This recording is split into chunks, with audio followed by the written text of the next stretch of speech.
నమస్తే రమగారు. నమస్తే జయ. రమగారు, మనము చార్ధామ్ యాత్ర వాటి విశేషాల గురించి మాట్లాడుకున్నాం గతంలో ఒక ఎపిసోడ్లో. అయితే ఈరోజు పూరి జగన్నాథ స్వామి గురించి మాట్లాడుకుందామండి. ఆ ఆలయ విశిష్టత, పూరి జగన్నాథ రథయాత్రకి ప్రత్యేకమైన స్థానం ఉంది.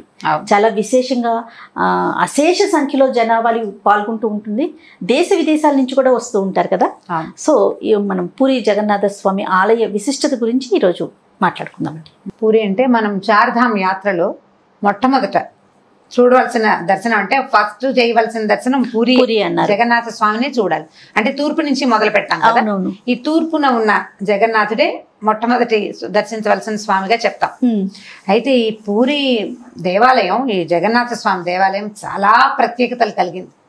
అసలు ప్రతి విషయం ప్రత్యేకమైంది. అక్కడ ఉన్న స్వామి ప్రత్యేకం, ఆ జగన్నాథుడే ఒక ప్రత్యేకమైన వాడు, ఆ దేవాలయం ప్రత్యేకత, అక్కడ ఉన్న వంటశాల ప్రత్యేకత, ఆ రథం ప్రత్యేకత అసలు ఎక్కడా లేదు ప్రపంచంలో అలాంటిది. మామూలుగా మనం అన్ని చోట్ల స్వామిని ఎక్కడైనా దేవుడు ఉన్నాడు అంటే రాతి విగ్రహం, లేకపోతే బంగారు, వెండి, ఏదైనా కాంస్యం, పంచలోహాలు అట్లాంటి విగ్రహాలు, స్వయంభూవులు కొన్ని తమంతటమంటే ఏదో ఒక స్వామివారి రూపంలో కనపడేలాంటి కొండరాళ్ళు అలాంటివి చూస్తాం. అవునండి. ఈ పూరిలో ఉన్న ప్రత్యేకత ఏంటంటే ఈయన చెక్కతోటి చేయబడ్డ స్వామి. విన్నాం, చాలా ప్రత్యేకమైనది. పైగా ప్రతి చోట ఎక్కడైనాను భార్యా సమేతుడైన విష్ణువుని మనం చూస్తాం. భార్యతోటి, లక్ష్మీదేవి రకరకాల రూపాలతోటి విష్ణుమూర్తిని.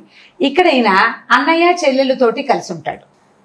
అన్న చెల్లెలు, విష్ణుమూర్తి ఆయన అన్నయ్య, ఆయన చెల్లెలు.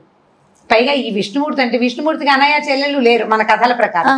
మనకెవరు తెలుసు? కృష్ణుడికైతే అన్న చెల్లి ఉన్నారు, బలరాముడు సుభద్ర కదా. అయితే ఇక్కడ ఈ జగన్నాథుడు అంటే శ్రీకృష్ణుని అవతారమే ఈ జగన్నాథుడు అని చెప్తారు. జగన్నాథుడు అంటే విశ్వానికే ప్రభువు అని, జగత్ నాథుడు అంటే జగత్తుకి మొత్తం ప్రపంచానికి ఈయనే ప్రభువు. ఈయన తన అన్నయ్య అయిన బలభద్రుడు అంటే బలరాముడు అని చెప్పుకుంటాం కదా, సుభద్ర ఆయన చెల్లెలు, వీళ్ళిద్దరితోటి కలిసి ఉంటారు. వీరు నివసించే ఈ ప్రదేశాన్ని నీలాచలం అని చెప్తారు. ఆ ప్లేస్ నీలాచలం. అయితే మొట్టమొదట ఈ జగన్నాథ స్వామికి పూర్వగాథ ఏంటంటే, ఇప్పుడు మనం చూస్తున్న దేవాలయం 10 నుంచి 12వ శతాబ్ద కాలంలో నిర్మించబడింది.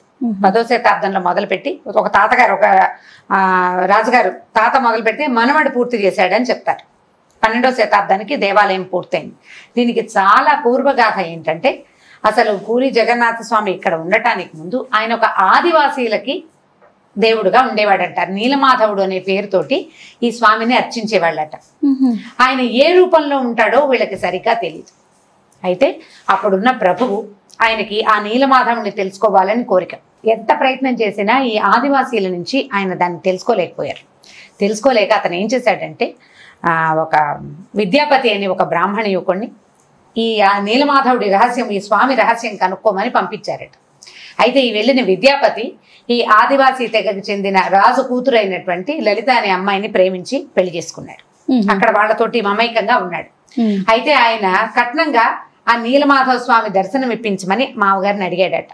అడిగితే ఎన్నిసార్లు అడిగినా ఆయన కొత్త వాళ్ళకి, వేరే జాతి వాళ్ళకి చూపించమని, పిల్లనిచ్చాం కానీ స్వామిని చూపించనని చెప్పాడు.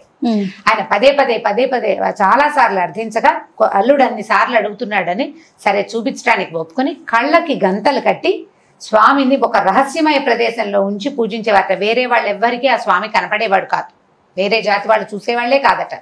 అది ఇంకొకళ్ళకి చూపించకూడదు. కొన్ని తెగల్లో నమ్మకాలు ఉంటాయి కదా, ఆ నమ్మకం ప్రకారం పనిచేసేవాళ్ళు. ఈ విద్యాపతి తెలివైన వాడు. అతను ఏం చేశాడంటే ఆవాలని మూట కట్టుకుని భుజాన్ని వేసుకుని వెళ్ళాడట. కళ్ళ గంతలు కట్టేశారు. ఆవాలు దారి వెంబడి జార విడుస్తూ వెళ్ళాడు. స్వామిని దర్శనం చేశాడు, తిరిగి వచ్చేసాడు. అయితే వర్షాకాలం వచ్చాక ఈ కింద పడిన నేల మీద పడిన ఆవాలు ఆ వరసలోనే మొలిచినాయి. ఆవాల మొక్కల లైను చూసుకుని అతను ఏం చేశాడంటే రాజుకి కబురు చేశాడు, నీలమాధవ స్వామి ఇక్కడ ఉన్నాడు, ఇదిగో ఈ దారి అనేసరికల్లా ఆ రాజు ఆ దారి వెంబడి వెళ్ళాడు. ఈయన వెళ్ళేసరికల్లా అక్కడి నుంచి స్వామి అదృశ్యం అయిపోయాడట. కనపడి అక్కడెవరు లేరు. దాంతో ఆయన చాలా దుఃఖపడి ఇంటికి వచ్చాడు. ఇక నిరాహారుడై ఉండిపోయాడట రాజు. ఆ నిరాహారంతో ఆయన అశ్వమేధ యాగం చేసేట. కఠోరమైన అంటే యోగంలో ఉండిపోయాడు అనమాట ఆ స్వామిని తెలుసుకోవాలని. అప్పుడు ఆయనకు ఒక తెల్లవారుజామున కల వచ్చిందట. ఏంటంటే, నువ్వు నన్ను చూడగలుగుతావు, అయితే ఈ సముద్ర తీరంలో చంకి అని ఒక చిన్న నది కలుస్తుంది. ఈ నది ముఖద్వారంలోకి వేప దిమ్మలు కొట్టుకొస్తాయి, వేప కొయ్యలు కొట్టుకొస్తాయి. ఆ కొయ్యల యందు నా రూపాన్ని ప్రతిష్ఠ చేయమని నేను ఉంటానని చెప్పాడట స్వామి. చెప్పిన తర్వాత ఏమైంది, వేప కొయ్యలు ఆ రకంగానే కొట్టుకొచ్చినాయి, పెద్ద పెద్ద దిమ్మలు లాంటివి. ఈ దిమ్మలు కొట్టుకొచ్చాక దిమ్మలు తీసుకొచ్చి పెట్టుకున్నాక ఈ దిమ్మల్ని ఏం చేయాలో, అందులో భగవత్ స్వరూపాన్ని ఏ రకంగా నిక్షిప్తం చేయాలో ఈయనకు తెలియలే. అయితే విశ్వకర్మ స్వయంగా ఒక వికలాంగుడి రూపంలో ఈయన దగ్గరికి వచ్చాడట. విశ్వకర్మ అంటే దేవతల తాలూకు శిల్పి. ఆయన ఏం చెప్పాడంటే 21 రోజులు ఈ చెక్కల్ని నాతో ఉంచండి, 21 రోజుల వరకు నన్ను కదచద్దు అంటే నన్ను డిస్టర్బ్ చేయొద్దని చెప్పాడు. ఈ 21 రోజుల పాటు అక్కడ ఏదో పని జరుగుతుందని వీళ్ళు ఊహించారు. అయితే ఆయనకు ఒక స్థలం కేటాయించి ఈ వేపదిమ్మల్ని అక్కడికి చేర్చి ఉంచితే కొన్ని రోజులు గడిచాక ఈ రాజుగారి భార్య పేరు గుండీచాదేవి.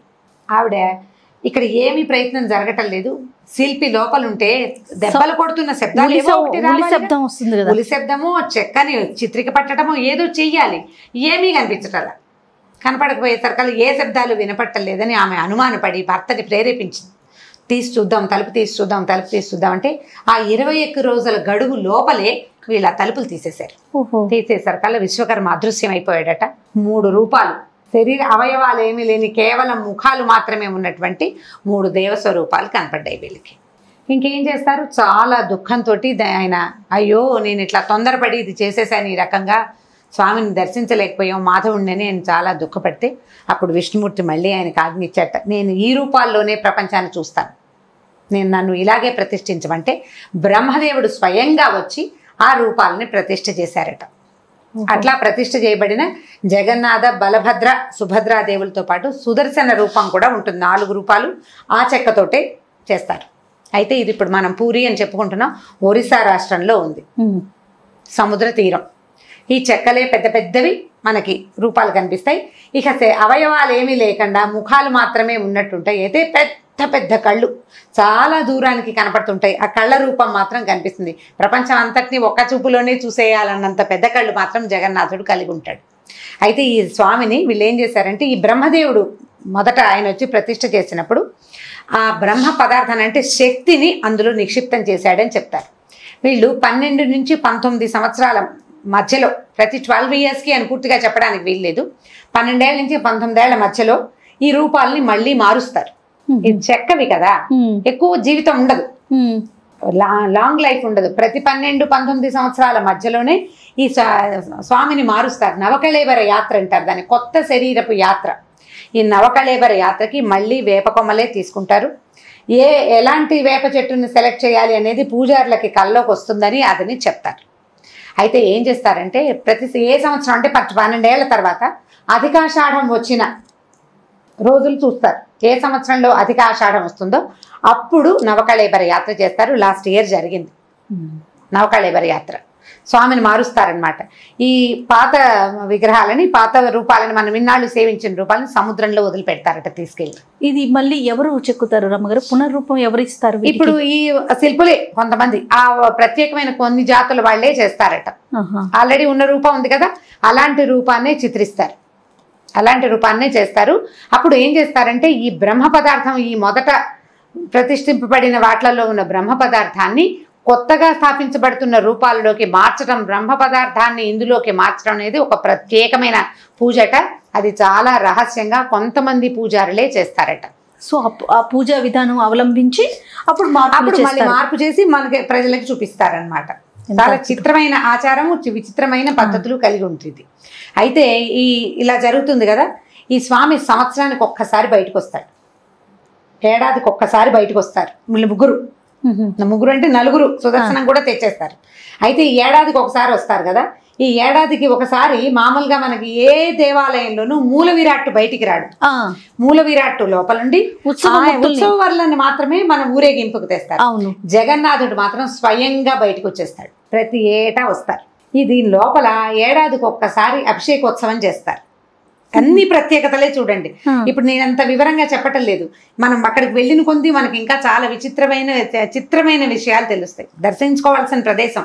మామూలుగా మనం ప్రపంచంలో ఎక్కడా చూడని రకపు మూర్తులు, ఎక్కడా చూడం. ఇట్లా రోజు అభిషేకం ఉంటుంది, లేదా వారానికి ఒకసారి అభిషేకం ఉండాలి. ఇది అట్లా కాదు, సంవత్సరానికి ఒక్క అభిషేకం ఉంటుంది. దీనికి జ్యేష్ఠాభిషేకం అంటారు. మొన్ననే జరిగింది. ఏరువాక పున్నమి అని చెప్తాం, జ్యేష్ఠ పౌర్ణమి అవుతుంది కదా, జ్యేష్ఠ పౌర్ణమి నాడు స్నానోత్సవం చేస్తారు జగన్నాథ స్వామికి. ఇది దేవాలయంలోనే ఉంది స్నానఘట్టం, బయటికి రారు. దేవాలయంలో 3 తెరలుగా ఉంటాయి కదా, ఈ 3 తెరల లోపల మొదటిది స్వామివారు ఉండే చోట నుంచి స్నానోత్సవానికి వెళ్ళడానికి ఒక దారి ఉంటుంది, అందులోకి తీసుకెళ్తారు. ఈ మూర్తులు ముగ్గురికి స్నానం చేయిస్తారట. అది పెద్ద ఉత్సవం. ఈ స్నానం చేశాక స్వామివారికి జలుబు చేసిందని చెప్తారు. 15 రోజుల పాటు దర్శనం ఇవ్వరు. 15 రోజులు దర్శనం ఉండదు. 15 రోజులు ఏం చెప్తారంటే అప్పుట ఈ ఏరువాక పున్నమి నాడు తప్పకుండా భువనేశ్వరు, పూరి ఈ ప్రాంతాల్లో వర్షం పడుతుందని నమ్ముతారు. వాన వస్తుందట. ఆ తొలి వాన పడి స్వామికి జలుబు చేసిందని చెప్తారు. తొలి వాన ఈ నీళ్ల వల్ల జలుబు చేస్తే ఏం చేస్తారంటే ఈ 15 రోజులు పథ్యం పెడతారట ఆయనకి. పథ్యం పెట్టి కొన్ని రకాల కషాయాలు అవి పట్టిస్తారు. అంటే సాధారణ దృష్టికి ఏమనిపిస్తుంది అంటే చెక్క కదా, దీన్ని తడుపుతారు. తడిపేస్తారు కల్లా మళ్ళీ అది ఉబ్బటము అలా అవ్వకుండా బహుశా ఏవైనా కషాయాలు పట్టిస్తారేమో. ఈ 15 రోజులు అలహర్నాథ్ అని ఒక స్వామివారు ఉన్నాడు ఈ పూరిలోనే, ఇంకో పక్కన ఉంటుంది దేవాలయం. చైతన్య మహాప్రభు స్థాపించిన విష్ణు దేవాలయం అది. ఆ అలహర్నాథ్ని చూస్తారట. ఆయన 4 హస్తాలతోటి ఉన్న విష్ణుమూర్తి ఉంటారు. సో దర్శనం కావాలంటే అలహర్నాథ్, అందరూ అక్కడ ప్రజలంతా అలహర్నాథ్ని చూస్తారు. ఈ 15 రోజులు అలహర్నాథ్ని. ఈ 15 రోజుల తర్వాత మనం జ్యేష్ఠ మాసం అయిపోతుంది, ఆషాఢ శుద్ధ విధి నాడు స్వామిని బయటికి తీసుకొస్తారు రథోత్సవం కోసం. జగన్నాథ రథయాత్ర అదే. రథయాత్రకి బయటికి తెస్తారు. 15 స్నానం చేయించి 15 రోజులు రెస్ట్ ఇచ్చి తర్వాత ఆ రోజు తీసుకొస్తారు. ఇప్పుడు దీనికి ముందు విశేషాలు చెప్దాం. స్వామికి ప్రతిరోజు చెప్పన్ భోగ్ నివేదన చేస్తారు. 56 నివేదనలు చేస్తారట. పూరి దేవాలయమే 4 లక్షల ఎస్ఎఫ్టీ, 4 లక్షల చదరపు అడుగుల బృహత్తరమైన దేవాలయం అది. అక్కడి నుంచి ఈ పూరిలో ఉన్న వంటశాల ప్రపంచంలోని అన్ని దేవాలయాల వంటశాలల కంటే, మనం పెద్దదిగా చెప్పుకునే తిరుమల కంటే కూడా పెద్దది. తిరుమలలో స్వామికి 16 చేస్తాం, షోడశోపచారాలు చేస్తాం, 16 నైవేద్యాలు పెడతారు, 56 భోగాలు చేస్తారు. ఇక్కడ పూరి జగన్నాథుడికి ఎన్ని రకాలు ఈ చేయగొడీలు, చెక్కలు, మరమరాల ఉండలు, పేలాల ఉండలతో సహా ఎన్ని రకాల నైవేద్యాలు ప్రతిరోజు 56 భోగాలు చేస్తారు. ఇదొక విశేషం. అక్కడి నుంచి ఇక్కడ శివపార్వతులు కూడా ఉన్నారు లోపల. ఈ శివపార్వతులకి అమ్మవారికి ఉత్సవం కూడా జరుపుతారు. ఈ అమ్మవారి ఉత్సవం ఆశ్వేజ మాసంలో చేస్తారు. దుర్గాదేవికి ఉత్సవం ఆశ్వేజ మాసంలో చేస్తారు. వీళ్ళు ముగ్గురు ఉన్నారు కదా, అన్నయ్య, తమ్ముడు, చెల్లెలు. వీళ్ళు ముగ్గురు ఎంత బాగా ఉంటారంటే ఈ రథయాత్రకి బయటికి తీసుకొచ్చేటప్పుడు మొదట అన్నయ్యని తెస్తారు, బలభద్రుడిని తీసుకొస్తారు బయటికి. తర్వాత చిన్నపుల్ల ఆవిడ చిన్నపుచ్చుకుంటుంది, తనని చివర పెడితే ఒక్కతే ఉండటానికి భయపడుతుందట. అందుకని సుభద్రాదేవిని తెస్తారు రెండోది. మూడోసారి మూడో యాత్రకి అంటే మూడో రథం ఎక్కించడానికి అప్పుడు జగన్నాథ స్వామిని బయటికి తెస్తారు. ఈ రథాలు కూడా ప్రతి సంవత్సరము కొత్త రథాన్ని తయారు చేస్తారు. ఇక్కడ విశేషం అది. ప్రపంచంలో అన్ని దేవాలయాల్లోనూ రథాలు సిద్ధం చేసి పక్కన పెట్టుంటాయి. అవునండి. మన తిరుమల అయ్యవారికి కూడా అన్ని ఏ రథాన్ని సూర్యప్రభ, చంద్రప్రభ వాహనాలు అవన్నీ సిద్ధంగా ఉంటాయి. ఈయనకి ప్రతి సంవత్సరము కొత్త రథమే. కొత్త రథం. ఆ రథం కూడా ఎప్పుడు చేస్తారంటే విశాఖపట్నంలో చందనయాత్ర చేస్తారు సింహాచలంలో. చందనయాత్ర చేసిన అక్షయ తృతీయ నాడే ఈ రథానికి ఏర్పాటు మొదలు పెడతారు. రథానికి ఇన్ని కొమ్మలు, ఇన్ని కర్రలు పట్టుకురావడం, ఇన్నేసి ముక్కలతోటి చేయాలని కొలత కూడా ఉంటుంది. కొలత ప్రకారము బలభద్రుడి దాని రథం పేరేమో తాళధ్వజ. రథాలకి ప్రత్యేకమైన పేర్లు ఉన్నాయి. సుభద్రాదేవి ఏమో పద్మధ్వజ. ఈ అయ్యవారి తాలూకు అంటే జగన్నాథ స్వామి రథం పేరు నందిఘోష. ఈ రథయాత్రని ఘోషయాత్ర అంటారు.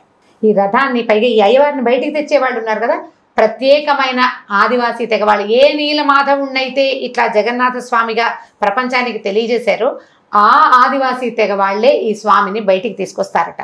ఇంకొక బ్రహ్మాండమైన అత్యద్భుతమైన విశేషం ఏంటంటే ప్రపంచంలో ఎక్కడా మూల విరాట్టుని సామాన్య మానవులు ముట్టుకునే అవకాశం లేదు. కానీ ఈ జగన్నాథుడిని మాత్రం ఆయన బయటికి తీసుకొస్తే అందరూ ముట్టుకుంటారు. ప్రతి వాళ్ళు ముట్టుకోవచ్చు.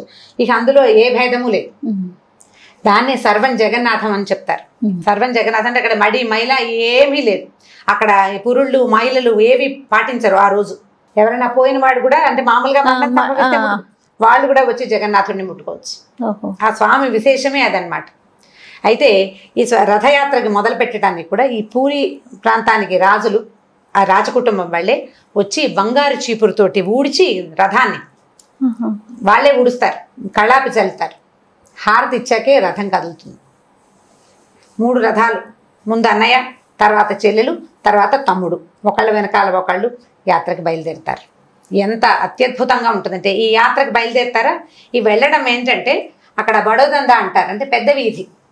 పెద్ద వీధి నుంచి గుండీచా మందిర్ అని ఒక మందిరం ఉంది. ఆ గుండీచా మందిర్ ఏంటంటే మన ఈయన్ని స్థాపించిన రాజు ఉన్నాడు కదా, ఆయన రాజుగారి భార్య పేరు గుండీచాదేవి. ఆవిడ వల్లే జగన్నాథుడు శరీరవయవాలు లేకుండా వచ్చేసాడు.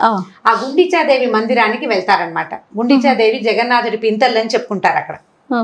ఆవిడ రాణి గుండీచా మందిరికి వెళ్ళి అక్కడ విశ్రమిస్తారు. ఒక వారం రోజులు ఉంటారు అక్కడ. రోజులు ఉంటారు, పెడతారు. ఈ బడోదండ నుంచి గుండీచా మందిరికి చాలా తక్కువ దూరం, అది పెద్ద దూరం కాదు, కానీ ఎన్ని గంటలో పడుతుందట. ఆ రథం వెళ్ళాలి కదా, ఇంతంత రథాలు మొత్తం పూరిలో ఉన్న ప్రతి పసిపిల్ల బాలాది అందరూ వచ్చి ఆ రథాన్ని లాగుతారు. అవును, అక్కడ దాకా వెళ్ళాక రాత్రి అక్కడ బయటే ఉంచుతారు. స్వామి లోపలికి వెళ్ళాడు, రెస్ట్ తీసుకుంటారు. రెస్ట్ తీసుకున్నాక మర్నాడు పొద్దున లోపలికి తీసుకెళ్లి సేవ చేయిస్తారు, అక్కడ కూర్చోబెడతారనమాట. ఈ వారం రోజులు అక్కడే సేవలు అందుకుంటారు, అన్నీ అక్కడే. అయితే ఏంటట, మహాలక్ష్మి ఉంది, అమ్మవారు ఉంది ఇక్కడ. ఈ అమ్మవారు ఎక్కడ ఉంటుందంటే ఈ దేవాలయం తాలూకు గడప మీద ఉంటుందట. లోపల కూర్చున్న వాళ్ళల్లో ఇప్పుడు దాన్ని రత్నవేది అంటారు. స్వామిని కూర్చోబెట్టే పెద్ద వేదికలాగా ఉండి ఈ జగన్నాథుడు, బలభద్రుడు, సుభద్రాదేవి, తర్వాత ఇంకా మిగిలిన మూర్తులు, మదనమోహన్ మూర్తి అవన్నీ స్థాపిస్తారు. రత్నవేది అంటారు, బాగా అలంకారం చేసి పెడతారు. అక్కడ లక్ష్మీదేవి ఉండదు, గుమ్మం మీద ఉంటుంది, ఈ లోపలికి ప్రవేశించే గుమ్మం మీద. అయితే ఆవిడ కోపం వస్తుందట, వీళ్ళు ముగ్గురు వెళ్ళిపోయారు, తనని తీసుకెళ్ళకుండా అని. అందుకని తిరిగి వచ్చేటప్పుడు లక్ష్మీదేవి కోసం ఒక జాతర చేస్తారు అక్కడ, ఆవిడ అలక తీర్చడం కోసం. ఆవిడ కోపం వస్తుందని. ఈ తిరిగి వచ్చేటప్పుడు ఏం చేస్తారు, మళ్ళీ రథయాత్ర వెనక్కి వస్తుంది. వారం రోజులు అక్కడ రెస్ట్ తీసుకున్నాక ఈ వెనక్కి వచ్చినప్పుడు అప్పుడు కూడా రాత్రి బయటే ఉంటాడట స్వామి, లోపలికి రాడు, బయటే కూర్చుంటారు. మర్నాడు పొద్దున ఈ అమ్మవారి లక్ష్మీదేవి జాతర అంతా పూర్తయిన తర్వాత అప్పుడు స్వామిని లోపలికి ప్రవేశింపచేస్తారనమాట. మళ్ళీ అక్కడి నుంచి 12 ఏళ్లకు ఒకసారి ప్రతిమలు మార్చే నవకళేబర యాత్ర ఉంది కదా, అది కూడా మహా విశేషమైన యాత్రగా చేస్తారు. నవకళేబర యాత్ర అసలు ఎంత బ్రహ్మాండమైన యాత్ర. ఎక్కడెక్కడ ఉన్న ఒరిస్సా ఈ చుట్టుపక్కల ప్రాంతాల వాళ్ళందరూ కొత్త స్వామిని చూడ్డానికి వస్తారన్నమాట. ఈ బ్రహ్మ పదార్థాన్ని మార్చడం ఒక విశేషం, ఎక్కడా లేని అత్యంత ప్రత్యేకతలు కలిగిన ఇదనమాట. ఈ వంటశాలను కూడా లక్ష్మీదేవి పర్యవేక్షిస్తుంది, ఆవిడ పర్యవేక్షణలో వంటలు జరుగుతాయని చెప్తారు జయ. అక్కడ ఇంకొక విశేషం ఏంటంటే ఒక పండ చెప్పారు ఆ మాట. వంటలో కనుక ఏదైనా కుదరకపోతే వంటశాల దగ్గర కుక్క నీడ కనపడుతుందట జయ. అప్పుడు వంట ఇవాళ కుదరలేదని తెలుసుకుని చేసిన మొత్తం వంటని భూస్థాపితం చేసి కొత్తగా మళ్ళీ వండుతారట. లక్ష్మీదేవి పర్యవేక్షణలో ఆవిడకి నచ్చలేదు, వంట ఉప్పు సరిపోలేదు, కారం ఎక్కువైంది, అలాంటి వంటలో ఏదైనా దోషం వచ్చింది అంటే వెంటనే ఒక కుక్క కదులుతున్న నీడ కనపడుతున్నట్టు అక్కడ గోడ మీద, వంటశాల గోడ మీద. అప్పుడప్పుడు అట్లా కనిపిస్తుంది. కనిపిస్తే ఇంకా ఏమీ లేదు శంక, మొత్తం వంటంతా పడేసేస్తారు, పాతి పెట్టేస్తారు. మొత్తం వంటంతా భూస్థాపితం చేసి మళ్ళీ ఫ్రెష్గా వంట మొదలుపెట్టి చేస్తారు. ఇంకా పెద్ద విశేషం చెప్తాను చూడండి. మట్టి పాత్రలలోనే పూరి జగన్నాథుని మొత్తం నైవేద్యాలు తయారవుతాయి. లోహ పాత్రలు వాడరు, లోహం లేదు, మొత్తం అంతా మట్టి పాత్రల్లోనే.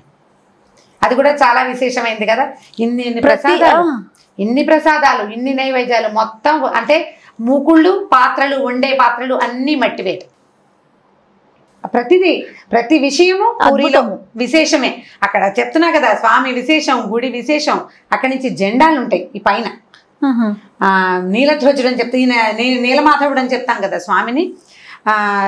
ఈ పైన జెండా మీద సూర్యచంద్రులు ఉండే జెండాలు ఉంటాయి. ప్రతిరోజు 5 జెండాలు చొప్పున మారుస్తారు. దాని విశేషం ఏంటండి? ఈ పతాకాలు మారుస్తూ ఉండటం అదంతా సేవ స్వామికి. అది ఒక రకమైన సేవ. ఇప్పుడు ఇట్లా ఎన్ని రకాల సేవలో కనిపిస్తాయి. ఈ దేవాలయం కూడా చిత్రంగా ఉంటుంది కదా. పూరి దేవాలయం ఫోటోలు చూడండి, తమాషాగా ఉంటుంది. ఆ దేవాలయం అంటే కళింగుల తాలూకు మన కట్టడం లాగా అనిపించదు. ఆ కట్టడం ఒక విశేషం, ఆ దేవాలయం ఒక విశేషం, ఆ దారులు ఒక విశేషం. అక్కడి నుంచి 4 ద్వారాలు ఉన్నాయి దేవాలయానికి. ఈ 4 ద్వారాల్లో ఒక్కొక్క ద్వారంలో ఒక్కొక్క జంతువుల పేర్లు వస్తాయన్నమాట. సింహద్వారం అంటే సింగద్వార అంటారు. ఆ సింగద్వార అంటే ఆ ద్వారానికి బయట 2 పెద్ద సింహాలు ఉంటాయి. అశ్వద్వార అంటారు. ఒక ద్వారానికి 2 గుర్రాలు ఉంటాయి అటు ఇటు. వ్యాఘ్రద్వారం అంటారు. ఒకవైపు ఏమో వ్యాఘ్రాలు అంటే పులులు, ఒకవైపు గజద్వార, ఒకవైపు ఏనుగులు ఉన్నాయి. 4 వైపులా ఉన్న ద్వారాలకి 4 వేరు జంతువుల కాపలా ఉంటుందన్నమాట. అక్కడి నుంచి ప్రధాన ద్వారమైన సింహద్వారానికి ఎదురుగుండా అరుణ స్తంభం అంటారు, పెద్ద స్తంభం ఉంది. ఈ పైన స్తంభం పైన ఎవరుంటారంటే సూర్యుడి రథసారథైన అరుణుడు, అంటే ఆయనకి కాళ్ళు లేవు గరుత్మంతుడు అన్నయ్య అని చెప్తారు, ఆయన కూర్చుని కనపడతాడు. భలే పెద్ద స్తంభం అనమాట. ఆ స్తంభం అట కోణార్క్ నుంచి ఒక రాజుగారు తెప్పించి ఇక్కడ పెట్టాడని చెప్తారు. ప్రతిదీ విచిత్రంగాను విశేషంగాను ఉంటుంది. తప్పకుండా దర్శించాల్సిన క్షేత్రాల్లో పూరి ఒకటి. మనం ఏమి ఇప్పుడు ఇదివరకు అట్లాంటి ఇబ్బందులు లేవు, ఫ్లైట్లు ప్రతి చోటకి. మనం హైదరాబాద్ లాంటి చోట భువనేశ్వర్కి డైరెక్ట్ ట్రైన్లే ఉన్నాయి కదా, ఈస్ట్ కోస్ట్ ఎక్కితే వెళ్ళిపోతాం. అట్లా ఏదైనా ట్రైన్లు చూసుకోవచ్చు, లేదా ఫ్లైట్లో ఫ్లైట్లు వెళ్ళిపోవచ్చు. ఒక పూర్తి రోజు పూరిలో స్పెండ్ చేయాలి. ఈ విశేషాలు మొత్తం ఇక్కడ జరిగేవన్నీ మనం తెలుసుకోవాలి అంటే మాత్రం తప్పకుండా అక్కడ ఉండాలి. కొంచెం పండాలతోటి కాస్త హడావిడిగా ఉంటుంది, కాస్త తోపుడు, కాస్త హడావిడి, కొంచెం కాస్త చిన్నపాటి ఇబ్బందులు ఎదురవుతూ ఉంటాయి. కానీ వాళ్ళు కొంచెం హైరాన్ పెడుతూ ఉంటారు. మనం కాస్త స్థిమితంగా ఉండి కంగారు పడకుండా ఉంటే ఈ మొత్తం దర్శనాలన్నీ తాపీగా చేసుకోవచ్చు. ఆ మధ్య ఏవో రిపేర్లు అవి చేశారని చెప్పారు. ఇప్పుడు రిపేర్లు అవన్నీ సెట్ అయిపోయినాయి అనమాట. ఈ 15 రోజులు స్వామి దర్శనం ఇవ్వకుండా ఉన్నప్పుడు వీళ్ళు అలహర్నాథ్ దర్శనానికి వెళ్తారు కదా. ఈ అలహర్నాథ్ ఏంటంటే చైతన్య మహాప్రభు అని ఉన్నారు కదా, ఆయన తయారు చేసిన, అంటే ఆయన స్థాపించిన విష్ణుమూర్తి విగ్రహాన్ని జనాలు అక్కడ, అంటే పూరి ప్రజంతా ప్రతిరోజు దర్శనం చేసుకునే వాళ్ళు అక్కడికి. ఈ జ్యేష్ఠంలో కనుక ఈ 15 రోజుల్లో మనం ఏరువాక పున్నం తర్వాత వెళ్ళామా మనకి జగన్నాథుడి దర్శనం కాదు. ఇప్పుడు వెళ్ళకూడదు. రథయాత్ర సమయంలో వెళ్తే రథయాత్ర దేవాలయం బోసిపోయి ఉంటుంది, అక్కడ ఏమి ఉండదు. వీళ్ళంతా బయటకు వెళ్ళిపోతారు కదా, మామూలు రోజుల్లో వెళ్ళాలి. రథయాత్ర తర్వాత నిదానంగా వెళ్తే స్వామిని చక్కగా దర్శించవచ్చు. సెలవులు అయిపోయి సాధారణంగా ఎవరు జూన్లో బయలుదేరరు, అందరికి స్కూళ్ళు కాలేజీలు తెరిచేస్తారు కదా. ఏరువాక పున్నం తర్వాత 15 రోజుల పాటు స్వామి దర్శనం లభించదు. ఇప్పుడు ఉండదు అనమాట. ఇప్పుడు మనం ఏం మాట్లాడుతున్నాం, ఈ 15 రోజులు ఉండదు. ఉండకుండా ఆషాఢ శుద్ధ విధి నాడు రథయాత్ర చేస్తారు. అక్కడి నుంచి మనం రథయాత్ర తర్వాత కనుక వెళ్తే గుండీచా మందిర్లో మనం స్వామిని దర్శించవచ్చు. ఈ వారం రోజులు ఆయన అక్కడ ఉంటాడు కదా, ఈ వారము గుండీచా మందిర్లోనే దర్శనం ఇస్తారనమాట. ఓకే, చాలా అత్యద్భుతమైన దర్శనాలు. చాలా దేవాలయాల గురించి చెప్పుకున్నాం కానీ రమ్మగారు ప్రతిదీ విశేషమే. అవును, పూరి గురించి. అవును, అంటే అక్కడ స్వామి విచిత్రమైన వాడే కదా.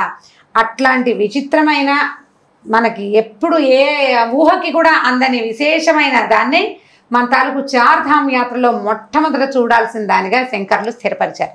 శంకరాచార్యుల వారు కూడా ఈ దర్శనం చేశారు. ఎంతమంది వాళ్ళు వచ్చారు, వీళ్ళు మధ్వాచార్యులు, వీళ్ళందరూ దర్శనం చేశారని చెప్తారు. చాలా మంది ఈ స్వామిని సేవించారని చెప్తారు. వైష్ణవ సేవా విధానంలో కూడా మంగళాశాసనాలు చెప్పేటప్పుడు ఈ నీలాచల నివాసాయ నిత్యాయ పరమాత్మని సుభద్రా ప్రాణనాథాయ జగన్నాథాయ మంగళం అని తప్పకుండా జగన్నాథుడి సేవని చేసుకోవాలి వైష్ణవులు.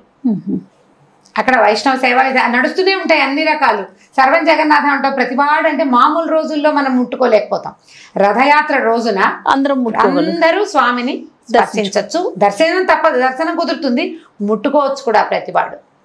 ఈ బంగారు చీపురుతో ఊడవటము, తర్వాత కళ్ళాపు చల్లటము, అప్పుడు హారతి ఇచ్చి కర్పూరం మన కస్తూరి కళ్ళాపు చల్లుతారట. కస్తూరిని గంధాన్ని నీళ్లలో కలిపి దాన్ని కళ్ళాపు చల్లి హారతి ఇచ్చి అప్పుడు స్వామిని కదుపుతారనమాట. ఆయన ప్రీతి కస్తూరి అవన్నీ ఆయనకి ఇష్టం కదా కృష్ణుడికి. కృష్ణుడే జగన్నాథుడని చెప్తారు.